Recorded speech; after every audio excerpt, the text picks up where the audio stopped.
hadirin para sidang jamaah Jumat yang dimuliakan Allah Subhanahu wa taala. Yang kedua, harus ada dalam batin seorang mukmin itu husnudzon, yaitu baik sangka kepada Allah Subhanahu wa taala. Betaga-taga dalam hati kita buruk sangka, apalagi bersangka kepada Allah Subhanahu wa taala. Ketika kita diberi musibah oleh Allah, kita menuding Allah tidak menyayangi kita. Ketika kita diberi musibah oleh Allah, apakah Allah akan sayang kepada kita? Padahal Allah itu mencintai kita dengan memberikan musibah sebagai kita tahu tentang kesabaran, bagaimana menghadapi ketentuan yang telah diberikan Allah Subhanahu wa taala. Dan juga yang kedua, kita harus baik sangka kepada sesama kita.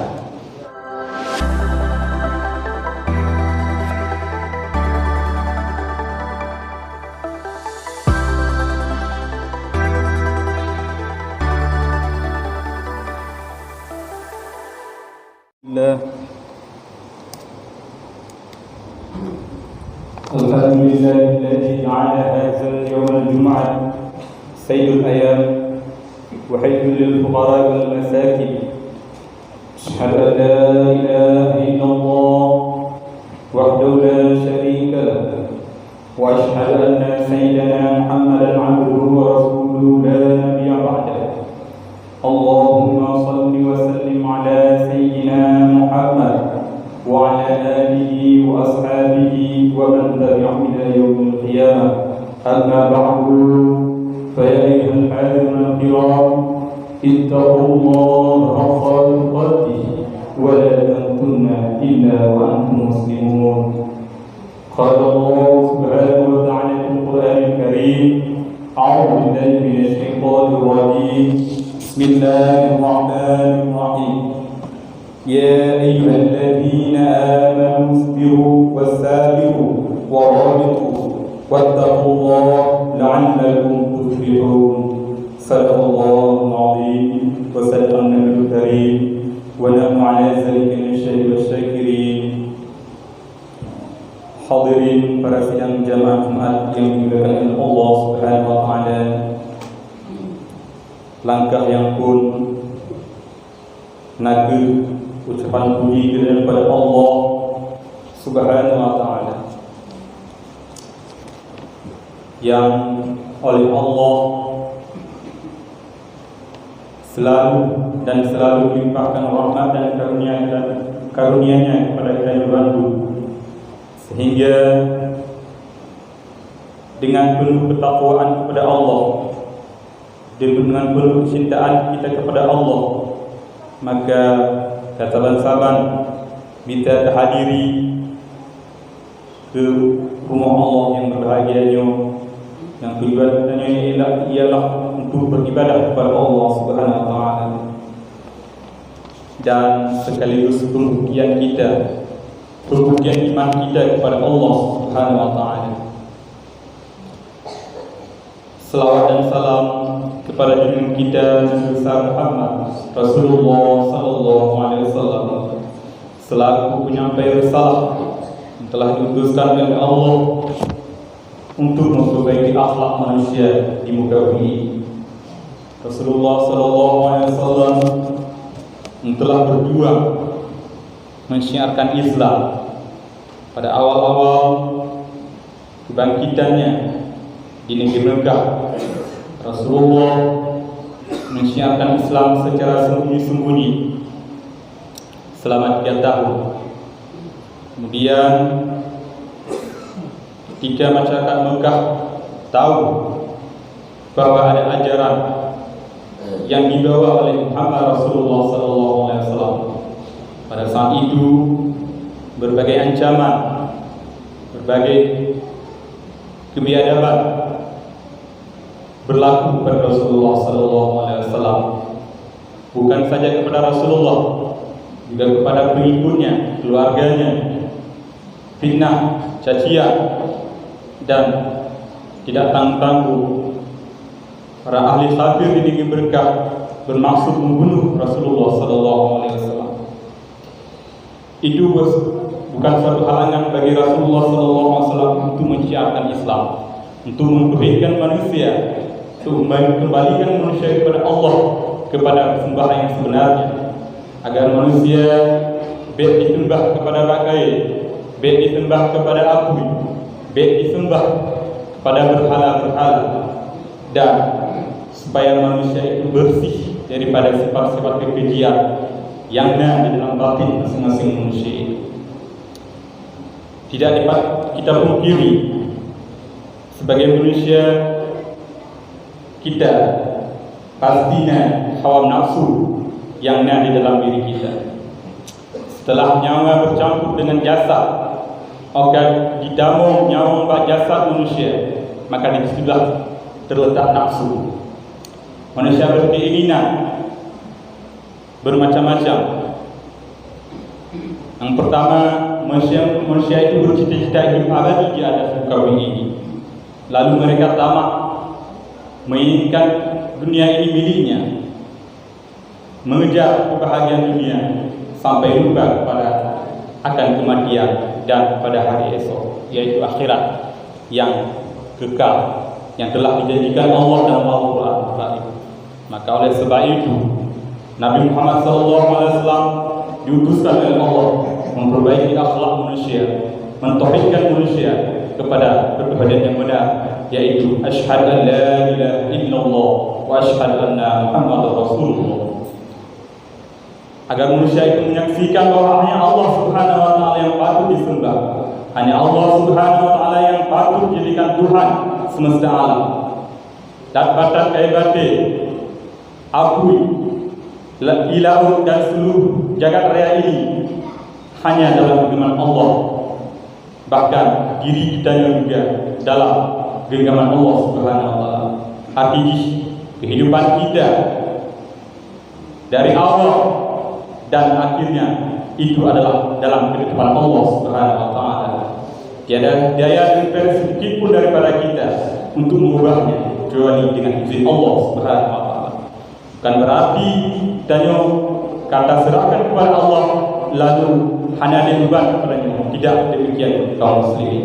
Kita juga berkewajiban untuk berusaha ikhtiar di dalam menjalankan kehidupan ini.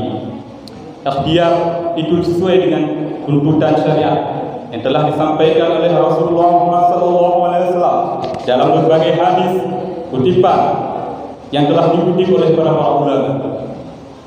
Hadis-hadis yang tersebar itu menjadi panutan kita untuk bisa berjalan di muka bumi ini sebagai manusia yang sempurna dan sekaligus kembali kepada Allah sebagai manusia yang bersih daripada segala dosa. Hadirin para sidang jamaah Jumat yang dimuliakan Allah Subhanahu wa taala. Kehidupan manusia dari awal penciptaan hingga pokoknya manusia itu dalam kekacauan, dalam kegelisahan, bermacam-macam bencana baik yang kali terjadi beberapa tahun belakang ini, pada beberapa abad yang ke-20, bahkan sampai saat ini kita selalu dalam masalah. Yang wonyo yang paling berat yang digoncang oleh dunia ialah salah satu ialah virus corona yang hanya kulit-kulit dok, yang mampu menghantui kehidupan jagat raya ini. Kemudian bencana-bencana lain seperti gempa bumi, longsor dan sebagainya, itu adalah pertanda bahawa dunia ini tidak kekal abadi. Artinya suatu saat nanti kita akan kembali kepada Allah. Dan musibah-musibah lain yang membuat hati kita yang terguris, hati kita yang terluka, yaitu meninggalnya para ulama. Tabur-tabur ulama yang angkat oleh Allah Subhanahu wa taala menghadap kepadanya. Yang sangat tertakutkan ini, kita berada dalam kegelapan. Artinya apabila lampu-lampu yang kami pulur oleh Allah, penerang-penerang yang pulur oleh Allah, kemana lagi dan yang akan mendapatkan cahaya iman yang ada dalam hati kita? Cahaya iman yang sedikit dalam hati kita wonyo akan terhijab oleh nafsu kita, oleh keinginan dunia kita yang berlebihan, sehingga hanya soleh berpamit karena ulama akan tinggal kita. Itu sangat menjadikan kaum muslimin para sidang jamaah Jumat yang dimuliakan Allah. Maka jika tidak hati-hati, jika tidak waspada, kehancuran yang paling besar yaitu hilangnya iman dalam hati umat mukmin yang takut oleh kaum muslimin. Faktor karena terlalu bukti dalam penuntut berikutnya, dalam kuartul berikutnya, para ulama bukan dalam hitungan tahun, hitungan bulan, hitungan minggu, tidak ulama meninggalkan kita. Arti ilmu itu mulai padam, cahaya itu mulai padam di atas muka bumi ini, dan punya padam lampu genteng akan duduk dalam kubur. Kekejaman, kejahilan mungkin sebelum Rasulullah SAW diutuskan akan terjadi di muka bumi. Na'udzubillah, summa na'udzubillah. Mudah-mudahan kita dibantu dilindungi oleh Allah Subhanahu Wa Taala untuk tetap mendapatkan cahaya iman. Iman yang ada dalam hati kita untuk bisa melangkah kepada rumah Allah-Nya. Tetap istiqamah dalam hati kita, tetap bercahaya dalam hati kita. Dengan ulama-ulama yang memandang tidak sabar supaya hanya kita mengikutinya. Kaum muslimin, jangan bosan-bosan untuk datang kepada ulama, duduk bersama ulama, mendengarkan khutbah para ulama agar kehidupan kita bermakna di dunia dan di akhirat. Di kampung danyo, tengoknya aku danyo, nanti tumpu gebuno danyo, maka hadirilah jamaah. Tak hadirlah pengajian-pengajian di papan mantong di dalam kampung danyo ataupun di luar kampung danyo, supaya kita danyo gelap kita sehingga meraba-raba hanya takho kembali kepada Allah Subhanahu Wa Taala. Kehidupannya hanya abadi kaum muslimin. Kehidupannya hanya abadi. Harta dan tahta, jabatan dan segala macam itu tidak akan abadi di bagi kita. Nyawa kita pasti akan melayang. Pangkat dan jabatan itu akan hilang. Kekuatan yang nabatannya juga akan hilang. Lambat laun tubuh kita akan lemah, lunglai dan tidak berdaya. Ketika itu kita tidak bisa apa-apa lagi. Ketika nyawa berada di kerongkongan,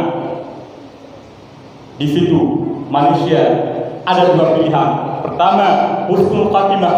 Kedua, su'ul khatimah. Husnul khatimah ialah kembali dengan baik, mendapatkan iman dengan baik, yang kembali kepada Allah dengan iman yang baik, dengan iman yang sempurna. Sedangkan su'ul khatimah yaitu mendapat kecelakaan, kembali kepada Allah dengan tidak membawa iman. Itulah bahaya yang sangat besar yang kita takutkan akan terjadi pada zaman saat ini.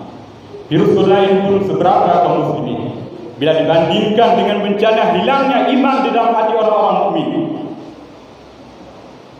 Kaum muslimin, kita telah terusir dari masjid-masjid. Kalau masjid Mekah, Madinah ditutup. Kenapa? Apakah karena harus terusir dari masjid-masjid yang kita cintai? Masjidil Aqsa, ketika kaum muslimin diusir di Masjidil Aqsa, Masjidil Aqsa ditutup karena alasan virus corona. Masjid-masjid di seluruh dunia ditutup dengan alasan virus corona. Kenapa? Padahal sebelumnya kita telah berlomba-lomba dalam kemaksiatan yang hanya tadi hanya berdalam kemaksiatan, hanya berpesta riba, tak kumpul banyak tuan, tak kumpul kafe, tak maju riba, dan segala macam perbuatan kemaksiatan yang menjadi perbuatan kita, membunuh, membina segala macam. Itu adalah virus yang terbesar yang pernah kita lakukan, sehingga bencana besar ditimbulkan oleh Allah Subhanahu Wa Taala. Maka dari itu, mari sama-sama kita sebagai muslim, sebagai orang yang beriman kepada Allah Subhanahu Wa Taala, meningkatkan iman dan takwaan kita kepada Allah Subhanahu Wa Taala. Iman yang ada dalam hati kita yang batunya tak kembangkan, sampai iman itu hancur lebur menjadi kerugian di dunia dan akhirat, hanya karena nafsu dan untuk mencapai kehidupan dunia yang fana. Hadirin para sidang jamaah Jumat yang dimuliakan Allah Subhanahu Wa Taala. Maka kepada diri kita sebagai orang mukmin, harusnya dalam hati kita yang pertama sifat sabar. Sabar dalam menentukan taat kepada Allah Subhanahu wa taala. Dalam ayat yang kita baca, ya ayyuhalladzina amanu isbiru wa sabiru wa rabitu wattaqullaha la'allakum tuflihun. Hai orang yang beriman, diperintahkan kepada kamu sabar dengan benar-benar sabar dan bertakwalah kepada Allah. Moga-moga kamu beruntung. Sabar kita tetap beribadah kepada Allah Subhanahu wa taala. Bantu iktakun dinginnya wajah tubuh. Talawan tergantung tak bodoh, tak dengar suara azan untuk melaksanakan salat subuh. Dan lebih-lebih yang tatib berjamaah, tak beramai-ramai masjid untuk berjamaah. Bab wajah tubuh itu lebih baik kaum muslimin daripada berperang melawan kekafiran atau bertempur di medan pertempuran. Itu lebih baik daripada kita untuk berjamaah di waktu pagi. Kemudian sabar untuk tidak melakukan maksiat kepada Allah Subhanahu wa taala. Juga tanya harus sabar untuk tidak bermaksud kepada Allah Subhanahu wa taala. Baik saja terbesit dalam hati kita berkeinginan dalam hati kita untuk bermaksud kepada Allah Subhanahu wa taala. Bagi perbuatan keji dan munkar, mencuri, mencaci, memfitnah segala macam, makan riba, makan harta anak yatim, dengki, khianat, curhat-dogoh,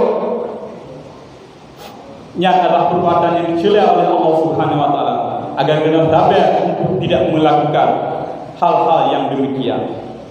Hadirin para sidang jamaah Jumat yang dimuliakan Allah Subhanahu wa taala.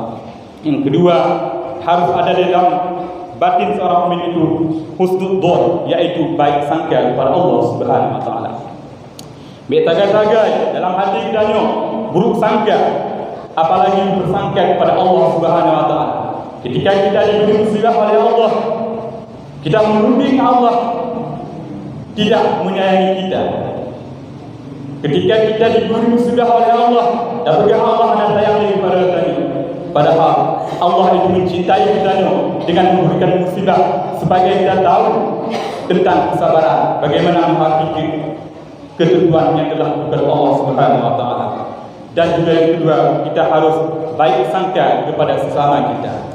Baik sangka kepada teman, kepada pemimpin, kepada istri, kepada anak-anak yang nak urung di sekeliling kita harus baik sangka.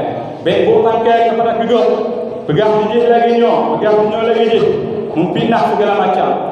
Itu harus kita singkirkan dalam hati kita. Maka kita tanamkan husnul dzan, yaitu baik sangka dalam hati kita masing-masing, supaya kita menjadi mukmin yang beriman kepada Allah, mukmin yang benar-benar dicintai Allah dunia dan akhirat. Yang ketiga, yaitu qanaah, menerima segala pemberian Allah dengan hati ikhlas dan keredaan.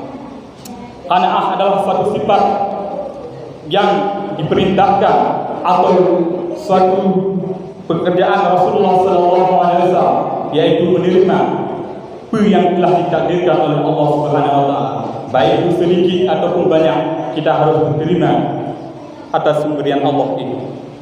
Hadirin para sidang jemaah yang dimuliakan Allah Subhanahu wa taala. Maka dari itu, mari kita bersabar kita perbaiki diri kita masing-masing untuk menjadi mukmin yang dicintai Allah dunia dan akhirat. Dan kita adalah orang-orang yang mendapat keuntungan ketika kita kembali kepada Allah Subhanahu wa taala, yaitu mendapat keampunan dunia dan akhirat. Mungkin hanya inilah khutbah singkat pada jemaah yang berbahagia ini, di mana ada kesalahan dan kesilapan, lumpur jemaah, karena itu adalah kekurangan daripada khatib sendiri. Baiklah, untuk selanjutnya dan yang utama pada rukun 2 khutbah.